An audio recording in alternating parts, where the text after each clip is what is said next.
I'm Ben, and this is Alex, and we're from the band Bad Dreems, and we've just released our fourth album, Hoo Ha.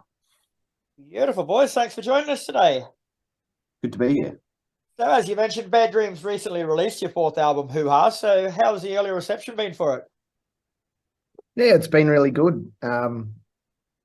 Last album was 2019, so it's been quite a while, but people like this album, and the reception to it has been good. I think people get where we were coming from with the music and the songs, so it's been pretty satisfying. Oh, so tell us a bit more about the album from a musical point of view, boys, and what you were going for with it. We were going for what we feel comes naturally to us, which is Australian rock and roll. So we had gone a little bit away from that perhaps over time, and we just wanted to, because we hadn't been able to play together that much during COVID, we just wanted to get together and play the kind of music that we first started playing, which is, rock and roll, not complex, driving, energetic, raw.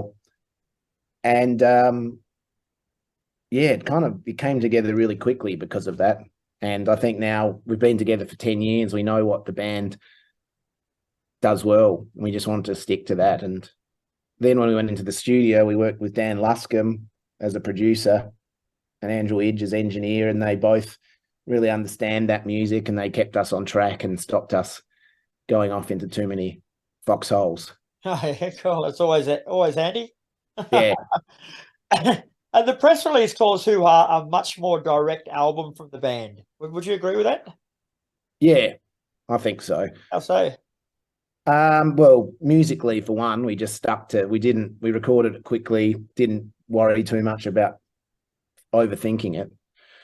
And secondly, lyrically, during the pandemic, there was a good chance that we'd never be able to make an album again. So I guess with the lyrics, we wanted to not really beat around the bush and say things as they are. And so on a song like Jack, for example, really get to the point and deliver a message that we're passionate about, and not be worried about offending people or mincing words. Yeah. So you released the songs Mansfield 6.0, Jack, and See You Tomorrow. So just say that's all someone's heard of the album. Would you say they're a good sonic representation? Pretty much, yeah. I mean, we always have some more ballady type jangling songs, but that's really our meat and potatoes, driving rock and roll. It's a little bit angular with Ben ranting and rolling over the top. Cool. So you mentioned that you've been a band for 10 years now, mate, and your debut EP, Badlands, came out in 2013. So how would you say Bad Dreams have changed musically from Badlands to Hoo Ha? I got asked this question the other day, and I answered it by saying that from my perspective, there was more of a jangle element in keeping with our influences at the time from, Flying Nun type bands, what was happening in the Melbourne scene at the time. But there was also this other side of the band that was a darker side, probably more in keeping with Alex's previous band, the Dardanelles, that it was exploring, some post-punk themes. And maybe it was a blend of the two things that ended up becoming more of a driving rock and roll type sound. But I don't know, Alex didn't really seem to agree with me when I said that. What about today, Alex? You agree with him today? Yeah, I think that it's just, we've just become better at doing what we originally set out to.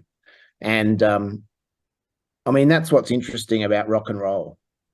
You could get 99 bands to play Long Way to the Top or any other AC/DC songs, and 99 of them would sound boring. But you get AC/DC to play it, and it has that magic. And it's playing that simple rock and roll with 3 or 4 chords.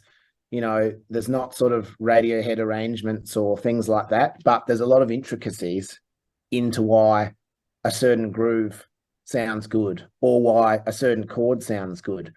And I think even you might set off to do that at the start. And yeah, I think that's where Ben's getting at. It kind of comes out a bit weird or varied. And then over time, you refine those little things. And some of them can only be discovered by playing hundreds of shows or by, recording 4 albums. And so I think that it's still the same intention, but we're probably just able to deliver it a bit better now. So going back a couple of years, you guys were invited by Midnight Oil to play a couple of shows with them in 2019. So what did that mean for you as a band when that happened? Oh, it meant everything. They are idols of ours, and they set the template for, I guess, what an Australian rock and roll band can do, starting as a band playing in small pubs and clubs and getting to have a #1 album in the world, but doing that without sacrificing any of their integrity or any of the connection they had with their original fans. And of course, the political aspect of it, they really made an effort to learn about Australia and advocate for change that they believed in, whether it was about, anti-nuclear or whether it was about the Indigenous history of Australia. So to play with them was just a massive honour and a highlight, and let alone to play with them in England at 2 iconic venues, the Brixton Academy and the Apollo. So it was very interesting to see a band that's such an Australian icon, and then we got to observe them in that context. And especially London there was a lot of Australian expats there. But in Manchester, it was really interesting to see the type of fans that came out. I think it had been 20 plus years since Midnight Oil had played in England. And Midnight Oil have got this collection of, like, their diehard fans call themselves the Powder Workers. Okay. And they're very intense. They've got their own sort of Facebook crew, and they all get together. And then, a lot of I remember at the Manchester gig, a lot of the Powder Workers seemed to have come down from Scotland. And they were awesome, just like, very knowledgeable music fans. A lot of them were kind of old punks. And we were in this like 500-year-old pub next to the venue with a ceiling that was barely high enough to stand in, and having pints with them before the gig and hearing the stories of all the old oil shows from the Powder Workers. And we're lucky enough now that a few of the Powder Workers have stuck by us. So they shout out to Matty Yao. I think he actually comes from Brisbane. He's high up in the Powder Worker hierarchy, and he comes to a lot of gigs. And it's great to have some of those people around, because they really understand where the music comes from, I reckon. Sure. You've also got a national tour of your own, starting on June 23rd in Adelaide before hitting Melbourne and Brisbane and finishing in Sydney on July the 1st. So what can we expect from you guys on those shows? Oh, God.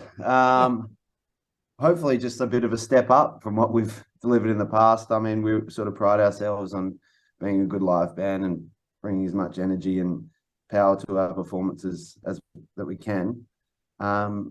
Just a more mature is probably the wrong word, but adding to our previous history of shows, and a bit of a different dynamic as well with some of the motifs that were included in the album, trying to add some synthy stuff as well. We still haven't quite worked out how we're going to do it, but time's ticking. Month or so. Yeah, time's ticking, so we'll see how we go. But yeah, bigger rooms, it should be interesting. Well, and where can people find out more information on your tickets for those shows? baddreems.com. Buy the tickets there. Great lineup. Children Collide, and a band that's even older than us, but still rock pretty hard. Dr. Shaw's Unusual Practice. They're a great new band from Melbourne, and then the locals in each city are awesome as well. All right, guys. Well, thanks very much for your time today. The album Hoo Ha is out now, and the tour kicks off in June on the 23rd. So check it out.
revolution, revolution.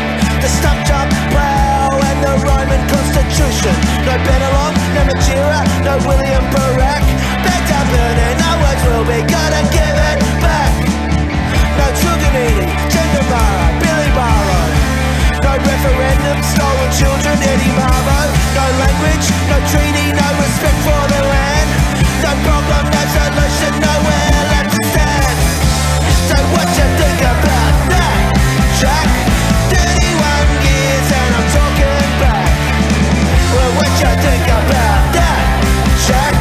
60,000 years, gotta give it back.